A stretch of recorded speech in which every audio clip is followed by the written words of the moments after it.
अस्सलाम वालेकुम दोस्तों, जैसे कि मैं आप लोग के साथ अक्सर शेयर करती हूँ कि जो वो क्या है प्रोग्राम है जो पाकिस्तान का सज्जाद सलीम साहब जिसको चलाते हैं और रियल है।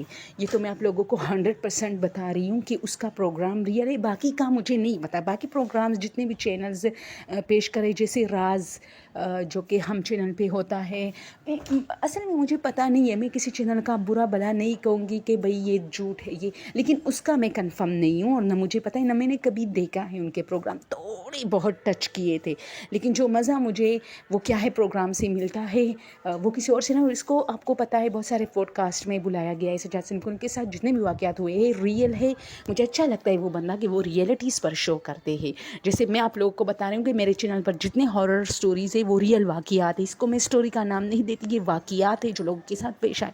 दोस्तों, सज्जाद सलीम का एक प्रोग्राम कल मैं देख रही थी। मैं ये चीज़ें ज़्यादा देखती हूँ तो फिर यूट्यूब मुझे बहुत ज़्यादा रिकमेंड करते हैं, बहुत ज़्यादा मुझे बेचते हैं ऐसी चीज़ें। तो वो क्या प्रोग्राम का एक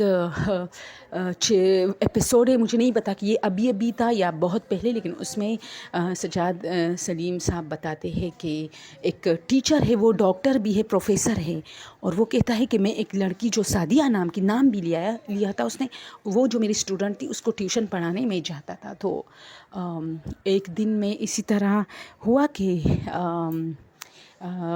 ऐसा हुआ कि एक हफ्ते में चलता था। अचानक एक दिन जब मैंने नॉक की तो उसकी माँ ने दरवाज़ा खोला और मुझे बताया कि क्या तुम्हें पता था कि हम लोग आ गए हैं। अब ये जो छोटा सा मुहावरा है, आप लोग इस पर गौर कीजिए। इसका मतलब ये है कि ये बंदा जो है इस लड़की को पढ़ाता था, ट्यूशन कराता था, जो भी था, लेकिन एक हफ्ता हुआ था कि वो लोग कहीं गए थे। ठीक है, वो लोग कहीं गए थे बाहर, किसी मुल्क में या शायद कहीं भी, लेकिन इसको बग़ैर बताए अचानक गए थे। तो ये बंदा जब अपने रूटीन पे जाता है तो मतलब उसी तरह रूटीन के मुताबिक दरवाज़ा उसकी माँ खोलती है और वो अंदर जाके सादिया को जो है पढ़ाने लगता था।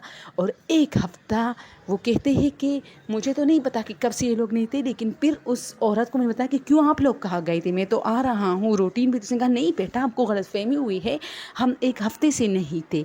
यानी एक हफ़्ता मुसलसल उसी महीने में ये हुआ था कि ये लोग गए थे कहीं, लेकिन इनकी जगह जिन्नात को वो प्रोफेसर पढ़ा रहा था जिनको पता नहीं था।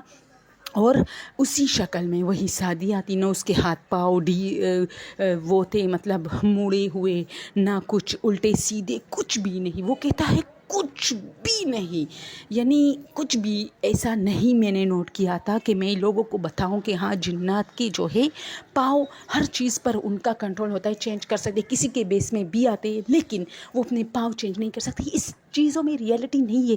वो बंदी बिल्कुल, वो दोनों बंदियाँ ऐसी ही थी जैसे पहले मुझसे मिले थे, लेकिन उस एक दिन में जब मैंने रूटीन के मुताबिक जब मैं दोबारा अपने टाइम पे गए तो उसने मुझे कहा तुम्हें पता चला कि हम लोग आए हैं। तो मैं काफ़ी हैरान हुआ कि क्यों, कहाँ से आए हो, मैं तो आ रहा हूँ रूटीन पे। तो कह रही थी कि नहीं बेटा, हम तो एक हफ़्ते से नहीं है। तो वो जो एक हफ़्ता था वो मैंने किसको पढ़ाया था। और वो कहता है कि अब मैं सोचता हूँ कि कुछ गड़बड़ इसलिए था कि क्योंकि एक चीज़ मैंने नोट की थी। पहले मैं खुद सादिया को कहता कि चाय तो मिलेगी, सादिया चाय लेके आती रही। और जब से मैं एक हफ़्ता मैंने ये बात नोट की थी कि गर्मा गर्म पकौड़े, समोसे, चाय और बहुत सारी खूबसूरत डिशेज़ इतने डिलीशियस, इतने लजीज पेश होते थे मेरे लिए, और मैं खाता था चाय के साथ। और मैं भी हैरान था कि इन लोगों को क्या हुआ है। ये तो पहले मैं मतलब चाय सिर्फ लाते थे, वो भी सादिया को कह के वो चाय लेके आती थी, लेकिन वो लोग फिर इतना अरसा हुआ, वो प्रोफेसर से डॉक्टर बन गया। हाँ, लेकिन वो कहते हैं डॉक्टर भी है, प्रोफेसर भी है, लेक्चर्स भी देते हैं। और वो कहता है कि मैं आज तक इस वाक़ये की तह तक नहीं पहुंचा और मैं समझ नहीं पाया। और इसी तरह वो जो सादिया की वालदा थी उसको गुस्सा भी आया कि नहीं, हम तो एक हफ़्ते से नहीं, आप कैसी बातें कर रहे हैं कि आप हमारे घर रूटीन पे आ रहे और दरवाज़ा खुलता था और वो भी मैं खोलती थी, और फिर आप मेरी बेटी सादिया को पढ़ाने लगते थे, ऐसा कैसे हो सकता है। यानी वो जो आंटी थी उसने तो बिल्कुल जो है, उसकी जो माँ थी सादिया की, वो तो बिल्कुल इस बात को मानने के लिए तैयार नहीं थी, लेकिन मेरे साथ तो हुआ था ना, मैं तो मानने को तैयार हूँ। اور یہ ہے کہ میں نے بہت لذیذ کھانے اس ایک ہفتے میں کھائے تھے کہ آج تک جیسے اکثر ہمیں بھوک لگتی ہے نا دوستو، تو ہم اگر کوئی عام سی چیز بھی کھا لیتے ہیں نا تو ہمیں وہ صدیوں تک ایسی چیز جو بہت لذیذ ہمیں لگے وہ ہمیں یاد رہتے، اور پھر جب وہ چیز ہم کھاتے تو ہمیں وہ پہلے والا کھانا یاد آتا ہے کہ ہاں وہ بہت لذیذ تھا. تو وہ کہتے ہیں کہ وہ چیزیں اتنی لذیذ اور میٹھی تھی کہ میں آج تک نہیں بھولا.